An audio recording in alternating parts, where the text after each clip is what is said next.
दोस्तों, धर्म चाहे जो भी हो, मगर हर स्पिरिचुअल इंसान के लिए तीर्थ यात्रा बेहद मायने रखती है।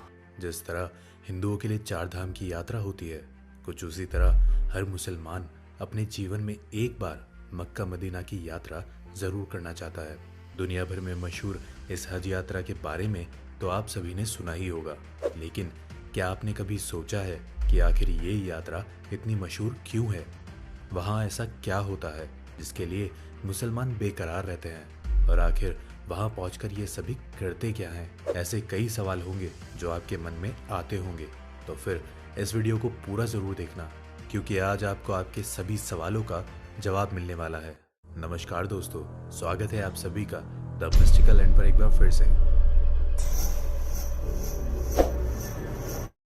क्या है हज? इस्लामी कैलेंडर के 12वें महीने जिलहिजा की 8 से 12 तारीख तक सऊदी अरब के तीर्थ स्थल मक्का शहर में हज यात्रा का आयोजन किया जाता है। इस यात्रा के लिए मक्का इसलिए जाना होता है क्योंकि काबा मक्का में ही स्थित है। अब आप पूछेंगे कि काबा क्या होता है, तो बता दें कि काबा काले रेशम में लिपटी एक क्यूब के आकार की इमारत है, जिसे इस्लाम के सबसे पवित्र स्थल और अल्लाह का घर कहा जाता है। यह इमारत हजरत इब्राहिम के समय में खुद इब्राहिम ने बनाई थी। इस भवन के आसपास मस्जिद अल हरम भी मौजूद है। पूरी दुनिया के सभी मुसलमान, चाहे वे कहीं भी हो, नमाज के समय अपना मुंह काबा की ओर ही रखते हैं। यही वजह है कि हज मुसलमानों की तीर्थ स्थल है, जहां जिंदगी में एक बार जाना इस्लाम में ज़रूरी बताया गया है। जब कोई हज के लिए जाता है तो अपने सभी रिश्तेदारों से मिलता है और अपनी सभी गलतियों के लिए माफ़ी मांगता है। और जो लोग हज नहीं जा पाते, वो वहाँ जाने वाले बंदों के हाथों अल्लाह को पैगाम भेजते हैं। हज का महत्व इतना ज़्यादा इसलिए भी है क्योंकि ये इस्लाम के 5 पिलर्स में से एक है, जिसमें कलमा पढ़ना, नमाज पढ़ना, रोज़ा रखना, ज़कात देना और हज पर जाना शामिल होता है। बता दें कि कलमा, नमाज और रोज़ा तो सभी मुसलमानों के लिए अनिवार्य है, इसमें किसी को कोई छूट नहीं दी गई है। लेकिन ज़कात और हज में ये छूट दी गई है। जो लोग सक्षम है, यानी जिनके पास इतना पैसा है, ज़कात यानी कि दान दे सकते हैं और हज पर जा सकते हैं, उन्हीं के लिए दोनों काम करना ज़रूरी है। दोस्तों, 5वें दिन के हज के दौरान कई तरह की रस्में निभाई जाती हैं, जिनमें पहला दिन इराम, दूसरा तवाफ, तीसरा सई, चौथा अराफात और 5वां मुज़दलिफ़ा की रस्म के साथ पूरा होता है। इस दौरान हर हज यात्री एक सफ़ेद रंग की ड्रेस पहनता है, जिसे इराम कहा जाता है। इसके बाद सभी काबा के चारों ओर 7 बार परिक्रमा लगाते हैं, जो कि मुस्लिमों के लिए प्रार्थना की दिशा है। अल सफा अल मारवा नामक पहाड़ियों के बीच आगे और पीछे चलता है, जमजम के कुएं से पानी पीता है, चौकसी में खड़ा होने के लिए अराफात पर्वत के मैदान में जाता है और शैतान को पत्थर मारने की रस्म पूरा करने के लिए पत्थर फेंकता है। इसके बाद तीर्थ यात्री अपना सर मुंडवाते हैं, पशु बलि की रस्म करते हैं और फिर 3 दिन चलने वाली इंटरनेशनल फेस्टिवल ईद उल अदा में शामिल होते हैं। ये सभी रस्में अपने आप में विशेष महत्व रखती हैं, मगर आज हम बात करने वाले हैं तीसरे दिन की, जब बकरीद के बाद एक महत्वपूर्ण रस्म निभाई जाती है, जिसमें हज यात्री रमी ज़मारात पर पत्थर मारे जाते हैं।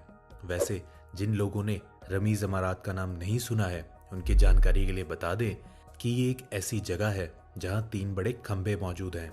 इन्हीं खंभों को लोग शैतान मानते हैं और उस पर कंकड़ फेंकते हैं।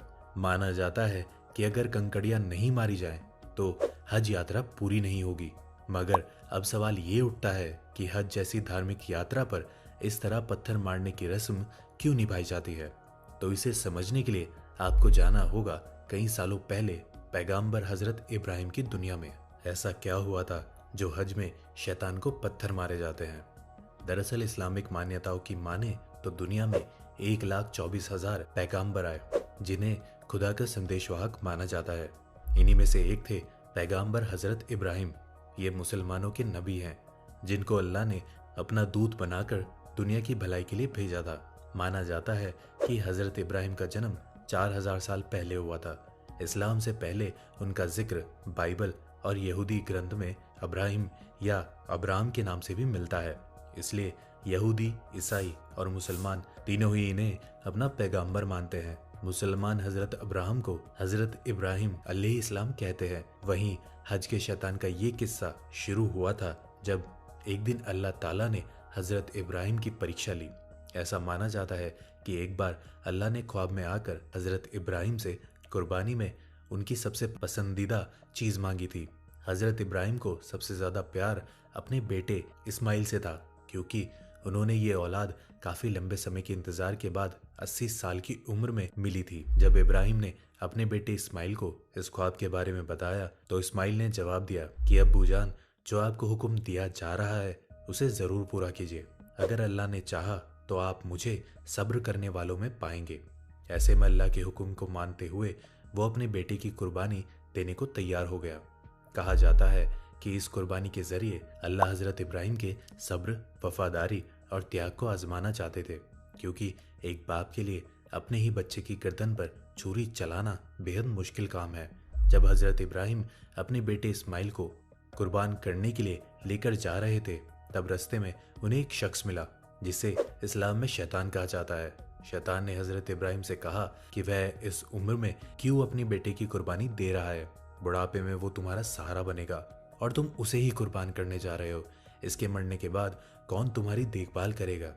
शैतान की ये बात सुनकर हजरत इब्राहिम सोच में पड़ गए और एक बार के लिए तो उनका कुर्बानी का ख्याल भी डगमगाने लगा था, मगर फिर उन्होंने अपने आप को संभाल लिया और अपने जज्बात पर काबू करते हुए उन्होंने शैतान से कहा कि दूर हो जा मेरी नजरों से, तू शैतान है जो अल्लाह के काम में रुकावट बन रहा है। ऐसा कहा जाता है कि शैतान ने उनके बेटे इस्माइल को भी बहकाने की कोशिश की, लेकिन उन्होंने भी उसे फटकार दिया था। बता दे कि जिस जगह पर हजरत इब्राहिम और उनके बेटे को वो शैतान मिला था, ये वही जगह बताई जाती है जहां वो 3 खंबे मौजूद हैं, जिन्हें शैतान मानकर हज यात्री पत्थर मारते हैं।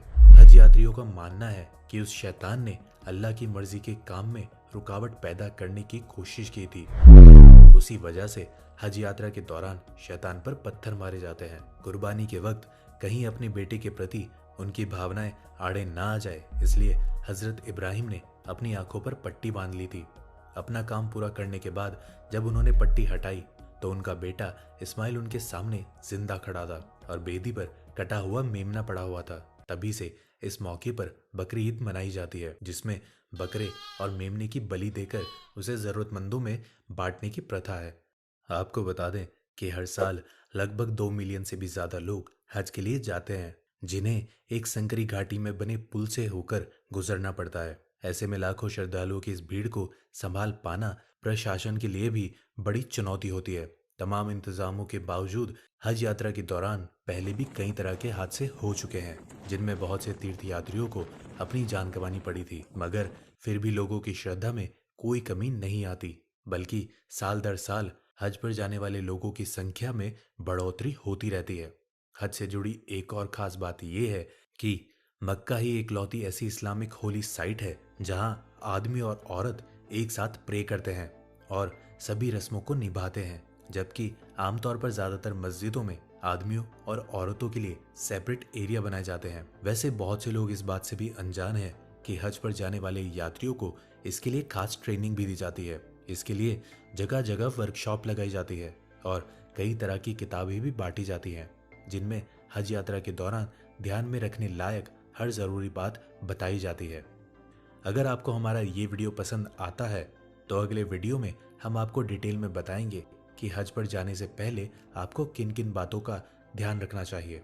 लेकिन उसके लिए हमें चाहिए इस वीडियो पर ज्यादा से ज्यादा लाइक, और हाँ, अगर हज से जुड़ी कोई और जानकारी आप जानना चाहते हो तो कमेंट के जरिए हमें जरूर बताएं। चलिए फिलहाल के लिए बस इतना ही, जल्द लौटेंगे एक नई वीडियो के साथ। तब तक आप हमारे चैनल पर अपना प्यार इसी तरह से बनाए रखिए और ऐसी इंटरेस्टिंग वीडियो देखते रहने के लिए मिस्ट्रिकल लैंड को सब्सक्राइब करें और बेल आइकन पर क्लिक करें। आपका बहुत बहुत शुक्रिया।